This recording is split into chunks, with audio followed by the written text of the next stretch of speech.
जिस एहसास और जिस निदामत से तुम मेरे पास आए हो ना, इस निदामत और इस एहसास को कभी तुम मरने नहीं दोगे। ये निदामत और ये एहसास जिंदा रहनी चाहिए, क्योंकि ये ईमान है। ये जो गिल्ट है ना, ये फीलिंग ऑफ रिग्रेट है, ये असल में ईमान की वजह से। क्योंकि जब तक ये गिल्ट और निदामत होती है, इंसान कोशिश करता रहता है, ओवरकम करने की कोशिश करता है, लड़ता रहता है, गिरता है, फिर खड़ा होता है, फिर लड़ता है, फिर गिरता है, फिर खड़ा होता है। और ये अल्लाह ताला को बात बात पसंद है।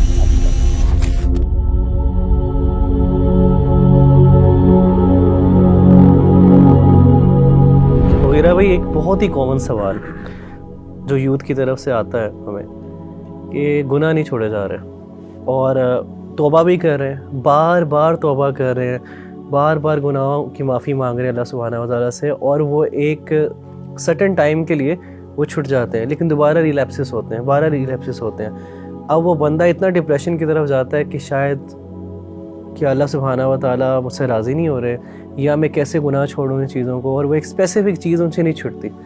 तो वो इंसान क्या करे कि उससे वो एक स्पेसिफ़िक चीज़, वो जो स्पेसिफ़िक गुनाह है जो बार बार रिलैप्सेस की तरफ उसको लेके जाता है और एक अल्टीमेट रिग्रेट की तरफ लेके जाता है। और कुछ तो आपको पता है ऐसे गुनाह होते हैं जो अल्टीमेट उसका जो एंड है वो सुसाइड है। मगर अभी अब क्या इस पर नसीहत करेंगे यूथ को कि कैसे हम गुनाहों को जो है ना, गुनाहों से पाक ज़िंदगी गुजार लें या गुनाह से बचा जाए? देखिए रवि भाई, आपकी इस सवाल से मुझे एक नौजवान याद आया। मेरे पास एक दफ़ा आया और उसने कहा कि मुगीरा भाई, मुझसे एक गुनाह होता है जिसके बारे में बहुत गिल्टी हूँ, मुझसे वो गुनाह छोड़ा नहीं चाहता, मैं क्या करूँ? तो मैंने कहा मुझसे सिर्फ एक वादा कर लो, और वो वादा ये है कि जिस एहसास और जिस निदामत से तुम मेरे पास आए हो ना, इस निदामत और इस एहसास को कभी तुम मरने नहीं दोगे। ये निदामत और ये एहसास जिंदा रहनी चाहिए, क्योंकि ये ईमान है। ये जो गिल्ट है ना, ये फीलिंग ऑफ रिग्रेट है, ये असल में ईमान की वजह से। जिस दिन ये खत्म हो गई और शर्मिंदगी होना बंद हो गई, गिल्ट होना बंद हो गया, तो उस वक्त जो है वो मामला खतरनाक है। और जब तक रवि भाई इंसान के अंदर ये गिल्ट और निदामत रहती है ना, इंसान कोशिश करता रहता है। ये मैंने क्यों उसको नसीहत की, इसलिए की क्योंकि जब तक ये गिल्ट और निदामत होती है, इंसान ओवरकम करने की कोशिश करता है, लड़ता रहता है, गिरता है, फिर खड़ा होता है, फिर लड़ता है, फिर गिरता है, फिर खड़ा होता है। और ये अल्लाह ताला को बात बात पसंद है।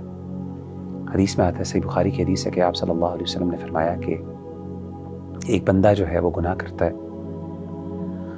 और गुनाह करने के बाद वो शर्मिंदगी से अपने अल्लाह के सामने कहता है, या रब्बी, ऐ मेरे रब, ज़नबतु ज़ंबन औ अज़नबतु ज़ंबन, अल्लाह मैंने गुनाह किया, मुझसे गलती हो गई, मुझसे तेरी मासियत हो गई, फ़ग़फ़िर ली, अल्लाह मुझे माफ़ कर दे।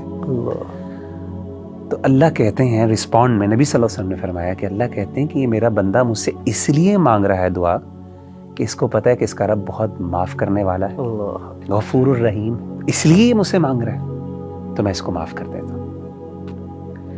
नबी सल्लल्लाहु अलैहि वसल्लम ने फरमाया फिर कुछ देर गुजरती है, फिर दोबारा उससे गलती होती है, वही गुनाह, फिर दोबारा वो अल्लाह के पास जाता है और कहता है, अल्लाह मुझसे गुनाह हो गया, मुझे माफ़ कर दे। अल्लाह फिर वो रिस्पॉन्ड करते हैं, ये मेरा बंदा इसलिए मेरे पास आया कि इसको पता है कि इसका रब बहुत गफूरुर रहीम है, माफ़ करने वाला है, तो मैं भी इसको माफ़ कर देता हूँ। 3 दफ़ा आपने फरमाया ये। आपने फरमाया कि फिर कुछ वक्त गुजरता है, फिर उससे गलती होती है, और अल्लाह ताला यही कहते हैं। फिर अल्लाह तीसरी दफ़ा क्या कहते हैं? आपने फरमाया कि अल्लाह ताला फिर ये कहते हैं कि मेरा बंदा है, ये कई दफ़ा मेरे पास आ चुका है, तो अब मैंने इसको माफ़ कर दिया, अब ये जो चाहे कर ले, मैंने इसको माफ़ कर दिया। यानी इन अदर वर्ड्स, जब तक ये मायूस नहीं होता, एक और हदीस में, जब तक ये मायूस नहीं होता तब तक मैं इसको माफ़ करता हूँ, मेरे लिए मग़फ़िरत मैंने इसके लिए लिख दी है। मुझे बात याद आई कि सैयदना हसन बसरी के पास एक शख्स आया और उसने कहा कि ए अबू सईद, इनकी कुनियत है, कि मुझसे गलती होती है, फिर मैं तौबा करता हूँ, फिर गलती होती है, फिर तौबा करता हूँ, फिर गलती होती है, फिर तौबा करता हूँ, इला मता, कब तक मैं ये जारी रहे? यानी इंसान तो मायूस हो जाता है, क्योंकि अक्सर आपने जैसे बताया ना कि वक्त आता है इंसान गिव अप कर देता है, इंसान कहता है मुझसे नहीं होगा। उन्होंने कहा, इला अन ययअस शैतानु मिन्हु, तब तक तौबा करते रहो जब तक कि शैतान तुमसे मायूस ना हो जाए। अल्लाह। आप देखें, کبھی بھائی ہم کتنے اپنے ساتھ ظلم کرتے ہیں کہ ہم تو اپنے بارے میں مایوس ہو جاتے ہیں, شیطان ہمارے بارے میں مایوس نہیں ہوتا. امیجن کریں کہ ہم گیو اپ کر دیتے ہیں کہ ہم نہیں کر پائیں گے, لیکن ہماری توبہ کے باوجود شیطان گیو اپ نہیں کرتا, اسے پتہ ہے کہ میں دوبارہ اس سے کروا لوں گا. تو حسن البصری کا یہ کہنا, اور نبی صلی اللہ علیہ وسلم کی اس حدیث کو ذرا سامنے رکھیے, تو کہ جب تک انسان توبہ کرتا رہتا ہے نا, ایک وقت آتا ہے شیطان گیو اپ کر دیتا ہے کہ یار میں گناہ کرواتا ہوں, یہ توبہ کرتا ہے, گناہ معاف ہو جاتی ہے, میری محنت ضائع ہو جاتی ہے. تو ایک وقت آتا ہے وہ گیو اپ کر دیتا ہے. تو جب تک یہ گلٹ ہے توبہ اور استغفار کی, اس سے نہ صرف گناہ معاف ہو جاتا ہے بلکہ اس کے ساتھ ساتھ انسان کو اللہ ایک روحانی قوت بھی عطا کرتے ہیں, اور ایک اطمینان نصیب ہوتا ہے کہ میں نے اپنے رب سے معافی مانگ لی, اور انشاءاللہ اور یہاں پہ اس کو اپنے رب سے حسن ظن رکھنا چاہیے.